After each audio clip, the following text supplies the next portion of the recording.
Good afternoon and welcome to WorkPro Files. I'm your host Luke Muggervan, and today we'll be speaking to the Principal Consultant of Risk Collective, Mrs. Amy Towers. And Amy, who is a risk expert in work health and safety and has over 15 years experience. Today's topic, which Amy will be discussing, is around young worker safety, which is quite topical given that we here at WorkPro are about to launch our latest ebook, which is on that subject of young worker safety. So, good afternoon. Thanks for joining us, Amy.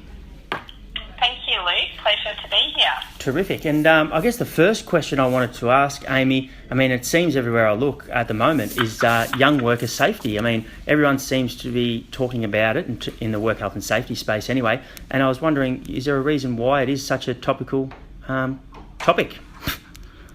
Yes, Luke. Look, amongst quite a few industries, the young worker group makes up a high proportion of the workforce.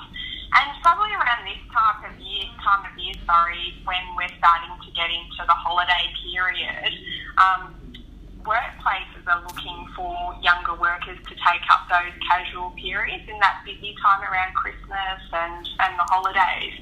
So workers are actually at a higher risk of injury, and hence why you may hear a fair bit around young worker safety. Right. Oh, that makes sense. And one of the questions I want to ask you from the top is why exactly why do young workers have a higher rate of work-related injuries?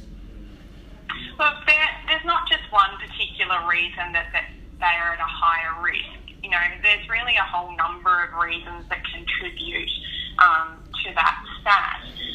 Some of them include, experience, their physical and cognitive ability, ineffective communication, induction and training from the workplace. So I'll just touch on a few of those points. For example, when it comes to physical and cognitive ability, we're not saying that all young workers don't have the ability. What we're saying, though, is that they may be at a higher risk of not having some of those abilities. The reason being is that those workers have had less experience in the workplace and less exposure to risk. So they're not able to draw on their examples or experience to expose them to what can happen and how do I protect myself, or how do I report that to someone in the business who can do something about it. In regards to physical ability, though, I've got a great example. My husband's a builder. Okay. And about 6 months ago, we hired our first apprentice. So he's an apprentice carpenter. Yep. He's 17 years old, came straight out of high school with very minimal experience on the tools. We did all the right things. We took him through an induction. Sure you did, yeah. Yes, did all that. The SafeWork method statements, trained him in each of those. However, he did raise some concerns about his physical capabilities, quite lean. He was quite concerned about, the natural labour that's involved in carpentry. Yep.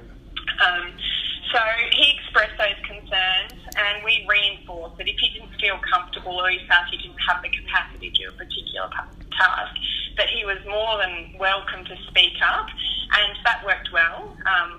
Regular check-ins with him, just observing, making sure that he wasn't doing anything that was a stretch to him and within his capacity. As we've seen a significant change over time in his mental and physical capacity, even in the last 6 months, it's slowly being introduced to certain tasks, having the confidence. So those two things, the physical and the mental capacity, has given him the confidence, and now he's able to do a lot more tasks in a safe way. Okay, and that's great, and I guess he's very lucky in that he's got bosses that are very accommodating that way and in opening up and allowing him that level of that communication. But a lot of younger people who perhaps would feel that they can't speak up through fear of whatever reason. And an interesting stat uncovered in the ebook research was that only a third of young workers who are injured lodge a workers' comp claim. Why is that? Look, the SafeWork Australia published a report around young workers. That was a 2013 report that identified that stat. It's quite an interesting one, actually. The main reason found for them not reporting those or lodging a workers' comp claim was that they felt that their injury was too minor. So So I guess when you're young, it's likely that you don't consider the impact that an injury can have on your future work and your personal life, and therefore possibly play it down and just think you're probably best not to do anything about it, just get on with your work. Yeah, okay. And what are some of the common injuries that young workers do sustain? I mean, you've just mentioned the physical. Sometimes their physical ability or development's not up to par or up fully developed. But what sort of injuries are they likely to be exposed to? Look, it's not just the physical and the cognitive ability or capacity that leads to the injury. So I just want to get that straight. There are a whole other range of things there, which I'm sure the e-book will explain. But it comes down to the communication, the lack of information, instruction, training, and supervision that's provided to the young worker, and so. Though all of those things combined can lead to a range of industries in the young worker group, some injury stats have identified that some of the common injuries for young workers include fractures, cuts, bruises and lacerations, as well as amputations. Some of the common causes of those types of injuries result from power tools and hand tools. Another common example is, the use of slicing machines and handling metal panels, which causes wounds. Yep. The very common one, which is not just subject to the young worker group, but across a lot of age groups, is the muscle strain from the heavy lifting, awkward postures that are adopted in any type of sort of manual handling task. Yep.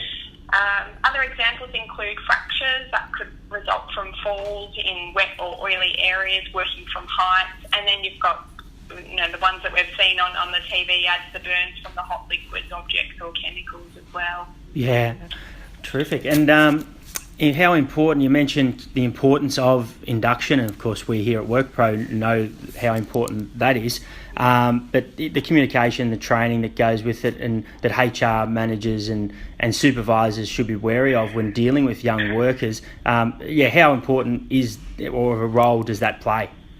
Look, it's absolutely vital. All of those things combined. In my experience, what I see is that workplaces tend to focus on one particular control. So it might be communication, and yes, communication is absolutely necessary. But what about the induction? How do you know that your induction is actually imparting the knowledge on the young worker, and how do you know that they actually understand it? It's easy for us to sit there and hand over the information, but how do we confirm with the worker that they actually understand it? Do we, after their induction, ask them to demonstrate some of the activities and observe that they are doing them in a safe way? So it's really important that those processes are set up. We don't assume that the young worker knows what's expected of them, and that that time really needs to be invested in young workers. So a combination of communication, induction and training is absolutely vital to ensuring the young workers' health and safety. Yeah, and I guess that doesn't just go for the commencement of a job where people would think that the induction process may well start and finish, but of course continually delivering and checking in on them throughout the course of their employment is something that probably needs to be considered as well. Oh, absolutely. So, but it's not just a nice to have, the induction and the training, as well as the monitoring. It's actually a duty. So organisations or businesses that employ or engage in any capacity, even if it's a student on work experience, the same duty applies under work health and safety law. You must give each of those things to the young worker. So you need to ensure that each of those things has been delivered, and that you monitor via consultation, observation, constantly checking in to make sure that that message is reinforcing, that you're picking up on anything that they may be doing not quite to standard. Okay, and we all know people learn differently, and I think that's true of obviously young people more than anything. They are growing up as digital natives, and their use of technology is obviously very, very good. How important does the role of technology, good and bad, how does that play out in terms of delivering this work health and safety message to young workers? Yeah, look, I mean, technology, no doubt, is a great tool to be able to communicate information, and young workers are the perfect group to get, to use technology as a medium for work health and safety information. But we just need to be cautious that we're not relying on the technology solely to give the young worker all that they need to be given to carry out their task safely. Sometimes we forget that they are a person and that they do need, that face-to-face check-in, like I said, that observation. Just stand there, watch how they're doing their task, give the positive reinforcement, constructive criticism on how they're able to do the task in a safer way. So a combination of both technology and the face-to-face stuff is super important. Yeah, and we touched on this, we didn't mention these stats, but I'm looking back now through my notes, and I was meant to mention this at the top, so I'll say it now because it's quite staggering, the fact, and these stats are obviously available in the ebook, which will be included in the show notes for this podcast for those who want to download it. But every 4 minutes, a young worker is injured in an Australian workplace, and 1 in 5 work injuries are incurred by young workers. They are quite high, aren't they? Yeah, absolutely. And I think, we really need to take note of those figures and consider those figures. Think about your young workers in your workplace and how do you engage with them? How do you consult with them? Think about how you induct and train them and monitor them as well. And are you doing that in a way that's effective for them? When they first start work, are you checking in with them and asking them what's the best way that they learn? Is it visual? Is it, being given text, a procedure on how to do it safely? So it's really important to have that engagement. So just take that moment to think about, okay, who are our young workers and have we built our safe systems around young workers? So, Amy, another interesting fact that I got out of reading our ebook that's just launching now is the fact that the brain of a young worker is not fully developed until their mid-20s. I was wondering, in your experience, how does this then affect work health and safety? Yeah, look, that's correct. So the human brain is not fully developed until the mid-20s, and we hear that when, there's lots of news around what's the appropriate age to be drinking and how does that impact on the brain. So it's not news about the brain being developed until the mid-20s. So if we put that in the context of work health and safety, that fact can actually affect a young worker's ability to make decisions and calculate risk in the workplace, hence putting them at higher risk of injury. Yep. So based on the stage of the young the young person's brain development, they're more likely to act on impulse, get into accidents, get involved in fights. Not saying that that's going to happen in the workplace, but just generally. And, they're more likely to engage in dangerous or risky behaviour. In adolescence, they tend to less likely to think before they act, and less likely to pause to consider what are the actual consequences of their behaviour.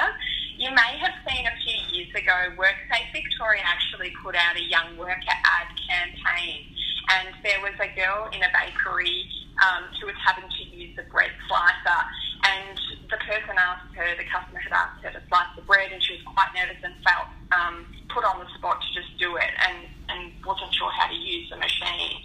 And without pausing to consider the consequences of her action, she pushed that loaf of bread through and suffered an amputation.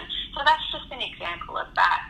We're not saying that young workers are incapable of making good decisions or knowing what's right from wrong. We're just saying because of their developing brain, they're more likely to be exposed to the risk because they may have limitations to consider what the risk is.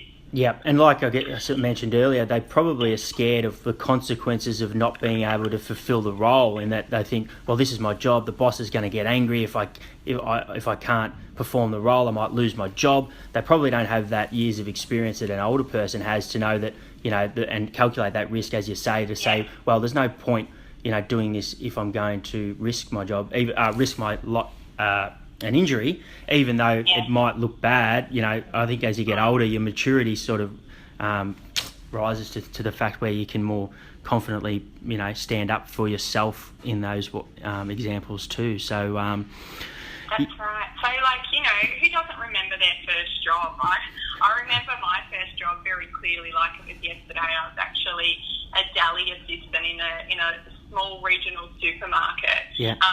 And I remember my supervisor, who was, you know, I think she was in her 40s, so an experienced lady, had been there for a long time and had trained me. And I felt, you know, she did a pretty good job, put a lot of effort in. But I remember the day where she was teaching me how to clean the meat slicer, and she instructed me the best way to clean it and get the blade clean was to remove the guard, turn the blade on and just hold the cloth to it. I knew, and I still remember then, I knew it was dangerous. You know, I remember that thought process, this isn't right, and I know that this can hurt me, and I could probably lose a few fingers, but I just didn't fully appreciate the consequences. And look, I was, you know, just of age of being able to work, so I was more concerned about what she was going to say if I said something. So having the ability to calculate risk now and fully understand consequences, there's no way I would do that. Now. And I guess work health and safety, as you'd know, has come a long way from those. I'm not going to give away your age here, Amy, but from those back in the 80s or 90s when work health and safety didn't perhaps have the attention or the importance that it does now. So thankfully, people now use perhaps some safer methods of cleaning that slicer. I hope so. Yeah, but look, I'd like to thank you very much for your time today, Amy. We appreciate all you do and are doing out there with regard to work health and safety and mitigating the risks, particularly around the young workers who are vulnerable. Our ebook, which is a great read, even if we do say so ourselves, we find it's really a great tool for people to understand, and you've touched on a lot of what is in that book today. So we'd invite people to take full advantage of and download that ebook. But we really enjoyed having you on the show today, Amy, and we look forward to perhaps down the track catching up again on various other topics which you are doing there at Risk Collective. But thank you very much for your time. Thank you so much, Luke. Cheers, Amy.